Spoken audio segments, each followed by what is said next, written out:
नमस्कार, आप देख रहे हैं संवाद 365 उत्तराखंड की खबरों के साथ मैं रेणु प्रीति। खबरों की शुरुआत करेंगे। देश के रक्षा मंत्री राजनाथ सिंह पिथौरागढ़ जिले के गंगोलीहाट विधानसभा पहुंचे। गंगोलीहाट पहुंचने पर भाजपा कार्यकर्ताओं ने रक्षा मंत्री का जोरदार स्वागत किया और उन्हें स्मृति चिन्ह देकर सम्मानित किया। इस दौरान राजनाथ सिंह ने गंगोलीहाट के जीआईसी मैदान में जनसभा को संबोधित किया और जनता से भाजपा के पक्ष में मतदान करने की अपील की।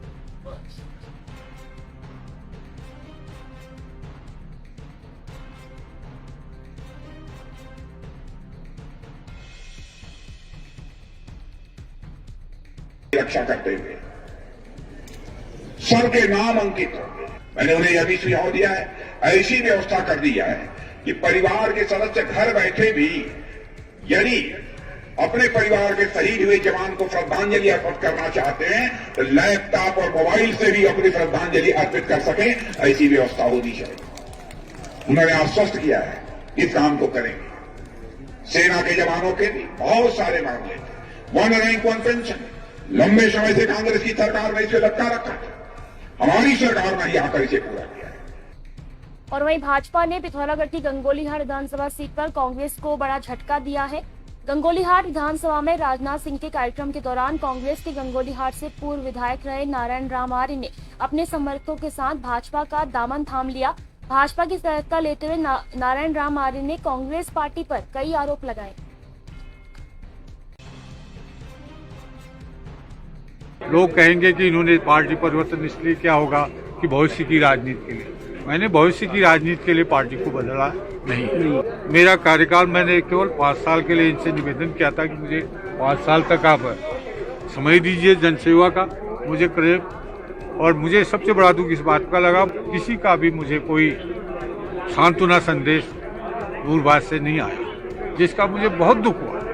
और आज मैंने स्वयं ही करीब ये लगाइए 1 घंटे में यह निर्णय लिया कि मुझे भाजपा में सदस्यता लेनी चाहिए और मैंने भाजपा की सदस्यता ली और मैं भाजपा के लिए बड़ी निष्ठा के साथ कार्य करूंगा।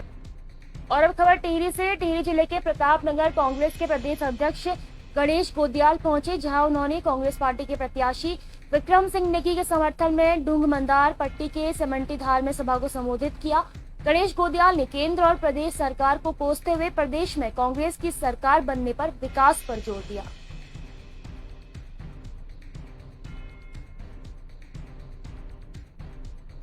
यहाँ रोजगार मुख्य मुद्दा है, यहाँ हमारा जो भौतिक पिछड़ापन है वो मुद्दा है, महंगाई मुद्दा है।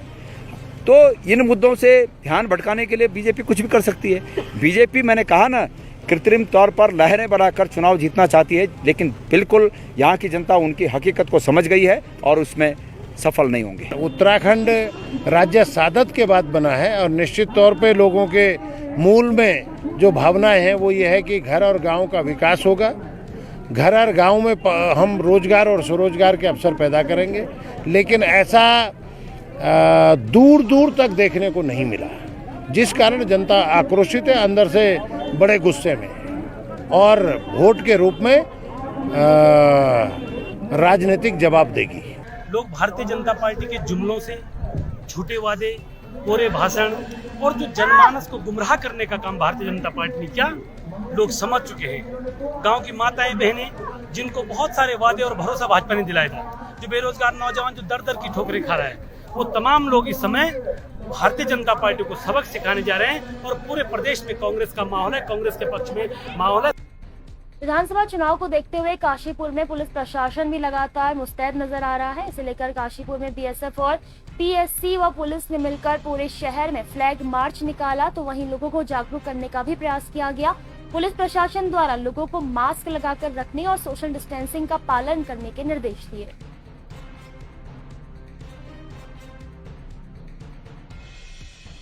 पर्याप्त मात्रा में हमारे पास सभी पुलिस बल आ गए हैं, चाहे वो होमगार्ड हो, चाहे पीएससी हो, चाहे सेंट्रल पैरामिलिट्री फोर्स हो। कल 7 तारीख को हमारे पास 19 कंपनियां जो है वो पहुंच चुकी हैं और आज इसी के क्रम में 2 कंपनियों के साथ फ्लैग मार्च किया गया है। और जहां तक प्रिवेंटिव एक्शन की कार्रवाई करना या वांछित अभियुक्तों को गिरफ्तार करना, ये सभी समस्त तरीके के जो इलेक्शन कमीशन के गाइडलाइंस हैं उस पर कार्रवाई की जा रही है। और फ्लैग मार्च लगातार जो है वो यहाँ पे कंडक्ट किए जाएंगे इलेक्शन तक कॉन्फिडेंस बिल्डिंग के लिए पब्लिक। सेना प्रमुख व केंद्रीय मंत्री जनरल वीके सिंह जिला मुख्यालय पौड़ी पहुंचे, जहां उन्होंने भारतीय जनता पार्टी के प्रत्याशी राजकुमार पौड़ी के पक्ष में मतदान करने की अपील की। इस दौरान उनके द्वारा डोर टू डोर जनसंपर्क कर भारतीय जनता पार्टी की रीति नीतियों से लोगों को अवगत कराया गया।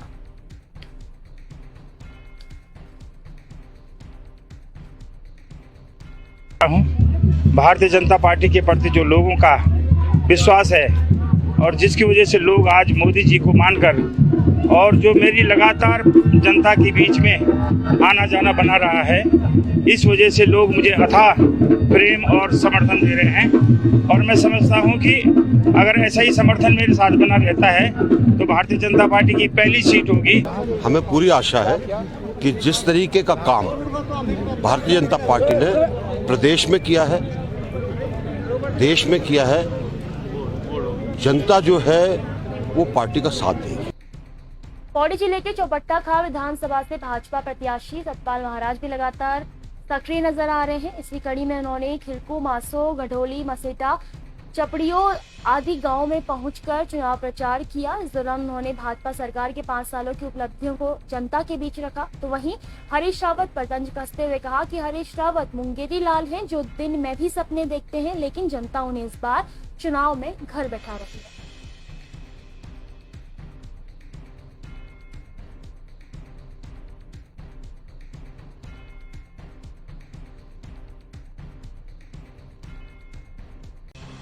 तो बहुत ही उत्साह लोगों में है और बड़ा लोगों में ये एक उमंग है कि मोदी जी के हाथों को मजबूत करना है और केंद्र सरकार में भारत माता का जो परचम लहराना है, जिससे कि भारत विश्व गुरु बन सके। तो आज उसी के साथ साथ हम जो है चौपटा खाल के अंदर विकास के बहुत से काम हमने किए हैं। सतपुली झील जो है 116 करोड़ के अंदर स्वीकृत हुई है। उसके बाद लगभग 50 करोड़ के लगभग सिउसी झील स्वीकृत हुई है। तो आज एक नैनीताल का रूप जो है हमारे सतपुली को प्राप्त होगा और निश्चित रूप में चारों तरफ जो पहाड़ियां हैं उस पर आपके होम स्टे बनेंगे, होटल बनेंगे और पर्यटक लैंसडाउन से आगे बढ़ करके सतपुली आएगा। मैं पिछले 1-1.5 महीने से विधानसभा चौपटा खाल का विधानसभा प्रभारी के रूप में काम कर रहा हूँ और जब मैं चारों मंडलों में जा रहा हूँ, चाहे बीरो खाल हो, पोखड़ा हो, एकेश्वर हो, सतपुली हो और गांव-गांव हम घूम रहे हैं, तो एक बहुत अच्छा रुझान हमें मिल रहा है। और महाराज जी ने जिस तरीके से काम किए हैं, चाहे वो सतपुली झील का मामला हो, चाहे बड़ी बड़ी पंपिंग योजनाएं, जो 6 बड़ी पंपिंग योजनाओं का सवाल हो, गांव-गांव सड़क पहुंचाने का विषय हो और पर्यटन के क्षेत्र में अपार काम हो, तो निश्चित तौर पर उसका हमें बहुत फ़ायदा मिल रहा है और लोग विकास को देखते हुए निश्चित तौर पर महाराज जी के साथ जुड़ रहे हैं। खबर हरिद्वार से। हरिद्वार की रानीपुर विधानसभा सीट से कांग्रेस प्रत्याशी राजवीर चौहान ने ज्वालापुर के खटहरा बाजार, रेल पुलिस चौकी, शिवालिक नगर सहित अन्य क्षेत्रों में जनसंपर्क कर मतदाताओं से अपने पक्ष में मतदान करने की अपील की। साथ ही उन्होंने कहा कि विकास का कोई कार्य क्षेत्र में नहीं हुआ है। सैकड़ों की संख्या में जो कार्यकर्ता जिनको मैंने कोई सूचना नहीं दी थी और वो यहाँ पर खड़े हुए हैं मेरे इंतजार में, तो मैं एक दुकानदार साथी से अब जनसंपर्क करूँगा, उनसे आशीर्वाद मांगूंगा, वोट मांगूंगा, ताकि इस क्षेत्र का चहुमुखी विकास हो सके, महंगाई पर कंट्रोल हो सके और रोजगार के साधन सर्जित हो सके। इन तमाम बिंदुओं को लेकर अपील करूंगा। रुद्रप्रयाग विधानसभा से निर्दलीय प्रत्याशी मातबर सिंह कंडारी भी लगातार पिछले कई दिनों से जनसंवाद का चुनाव प्रचार कर रहे हैं। मंगलवार को मातबर कंडारी ने रुद्रप्रयाग विधानसभा के अंतर्गत नौगांव, बामसू, बाड़ा, डुंगरा आदि गांव में पहुंचकर लोगों से जनसंवाद किया। तो वहीं जनसंपर्क के दौरान ग्रामवासियों ने संकल्प लिया है कि इस बार भाजपा कांग्रेस के प्रत्याशी को नहीं बल्कि विकास पुरुष मातबर सिंह कंडारी को विधानसभा पहुंचाना है।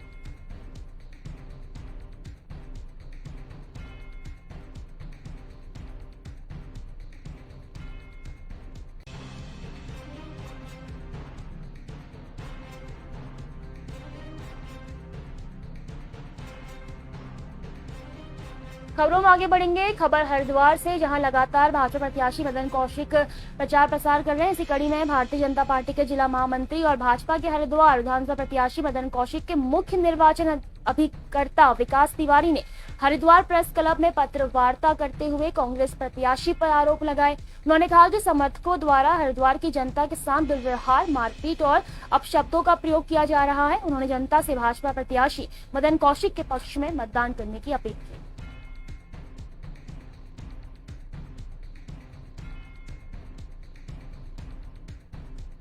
20 साल बेमिसाल ये जनता का मुद्दा है, हमारा मुद्दा नहीं है। और जब लोग 20 साल बेमिसाल ये जनता का मुद्दा है, हमारा मुद्दा नहीं है। और जब कांग्रेस के पास आज कोई मुद्दा नहीं है, ये भ्रष्टाचार के मुद्दे पर हमसे बात नहीं कर सकते, ये विकास के मुद्दे पर हमसे बात नहीं कर सकते, तो आज विषयांतर करने के लिए लोगों को डराने धमकाने का प्रयास इनके द्वारा किया जा रहा है। आज हम इस पत्रकार वार्ता के माध्यम से पूरी पार्टी, हमारी विधानसभा की पार्टी यहाँ बैठी है, मैं ये मांग करता हूँ पुलिस से भी, जिला प्रशासन से भी, चुनाव आयोग से भी इस चुनाव को निष्पक्ष तरीके से संपन्न कराया जाए। खबर बागेश्वर जिले से, जहां कांग्रेस पार्टी ने कांग्रेस प्रत्याशी के पक्ष में अपना घोषणा पत्र जारी किया है। इसमें जिले में महायोजना और प्राधिकरण को समाप्त करने की बात की गई है। इसके अलावा जंगली जानवरों से किसानों को निजात दिलाने की बात को भी प्रमुखता से रखा गया है। उन्होंने कहा कि यहाँ की मूलभूत सुविधा आज भी कोसों दूर है। आधुनिक विकास में क्षेत्र लगातार पिछड़ रहा है। कौसानी में स्थापित चाय फैक्ट्री लंबे समय से बंद है, उसे दोबारा स्थापित किया जाएगा।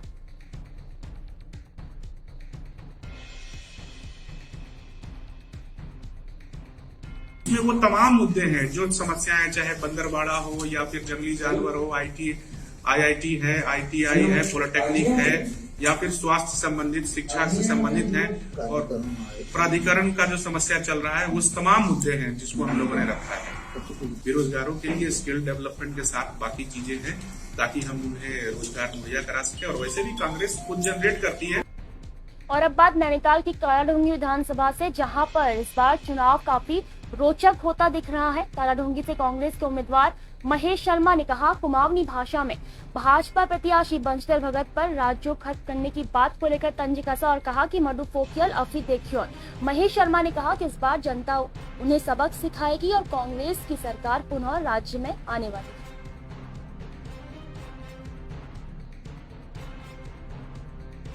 कांग्रेस हमेशा काम करती है और विकास के मुद्दे पे वोट मांगती है। भारतीय जनता पार्टी की तरह भावनात्मक मुद्दे उठा करके, इधर उधर की बातें करके, दूसरे की किल्लियां उड़ा के ऐसे नहीं जीतती चुनाव। यहाँ पर पहाड़ी सब समझते ही होंगे। इसका उत्तर तो मैं इतना ही दूंगा कि मधु पोखियल अभी देखियो। उधर रामनगर का चुनाव भी बड़ा रोचक दिखता नजर आ रहा है। निर्दलीय प्रत्याशी श्वेता मासीवाल के कार्यालय में नैनीताल, गमसिंह नगर सहित कई जिलों की पुलिस परिवार की महिलाओं ने प्रेस वार्ता के दौरान सरकार पर कई गंभीर आरोप लगाते हुए श्वेता का समर्थन दिया। उन्होंने कहा कि प्रदेश में महिलाओं की समस्या व उनकी सुरक्षा पर श्वेता मासीवाल संघर्ष कर रही है। उन्होंने श्वेता को समर्थन देकर रामनगर की जनता से श्वेता के पक्ष में मतदान करने की अपील की।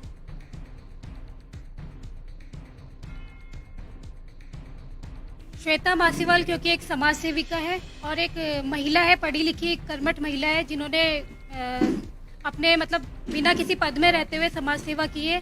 सिर्फ रामनगर ही नहीं, पूरे उत्तराखंड में उन्होंने मतलब सभी की बहुत मदद की है। और हम पुलिस परिवार से, हमारी भी पिछले 1 वर्ष से वो लगातार मदद कर रही है। तो हमारा महिला होने के नाते हमारा कर्तव्य बनता है कि हम श्वेता मासीवाल को प्रमोट करें। और रामनगर की जनता का सौभाग्य है जो श्वेता मासीवाल को मतदान करने का उन्हें सौभाग्य। और अब खबर कॉर्बेट के नेशनल पार्क से जुड़ी हुई आपको बता दें, जहां एक व्यक्ति को बाघ ने निवाला बना दिया है। बताया जा रहा है कि व्यक्ति मानसिक रूप से विक्षिप्त था। जानकारी के अनुसार कल शाम वहां टहल रहे विक्षिप्त की सूचना पर वन कर्मियों ने उसे तलाशा, लेकिन वो व्यक्ति नहीं मिल पाया। जिसके बाद आज सुबह उसे तलाश करने पर उसके दोनों पैर घनगड़ी के पास सपुर्दली रेंज से बरामद किए गए हैं। रानीखेत रामनगर रोड पर एक बॉडी प्राप्त हुई है, जो हाईवे है उसके दोनों तरफ बॉडी बिखरी हुई है। देर रात में टाइगर द्वारा किसी मेल को अटैक करके उसको मारा गया है। इसकी फर्दर अभी जांच की जा रही है और जो भी नियमानुसार इसमें कार्रवाई होगी उसके वो भी की जा रही है।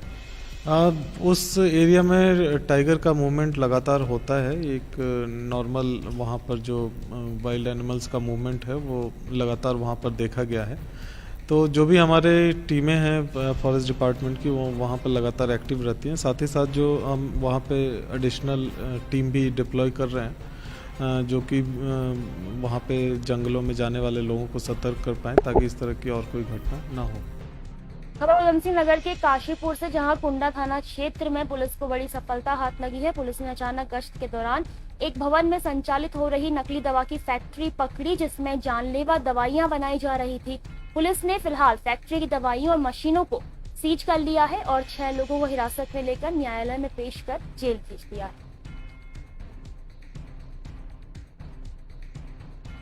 देखिए, इसमें थाने स्तर पर सूचना मिली थी कि किसी के द्वारा यहाँ पे ब्रांडेड कंपनियों की दवाइयाँ घर में फैक्ट्री लगा के बनाई जा रही हैं। उसमें के क्रम में थानाध्यक्ष द्वारा कल छापा मारा गया, तो वहाँ भारी मात्रा में सिप्ला और ग्लेनमार्क कंपनियों की दवाइयाँ मिली, जिसकी क्योंकि ये फेक दवाइयाँ हैं, लेकिन सेम अगर देखें मार्केट प्राइस उन्हीं दवाइयों का तो तकरीबन 2 करोड़ रुपए।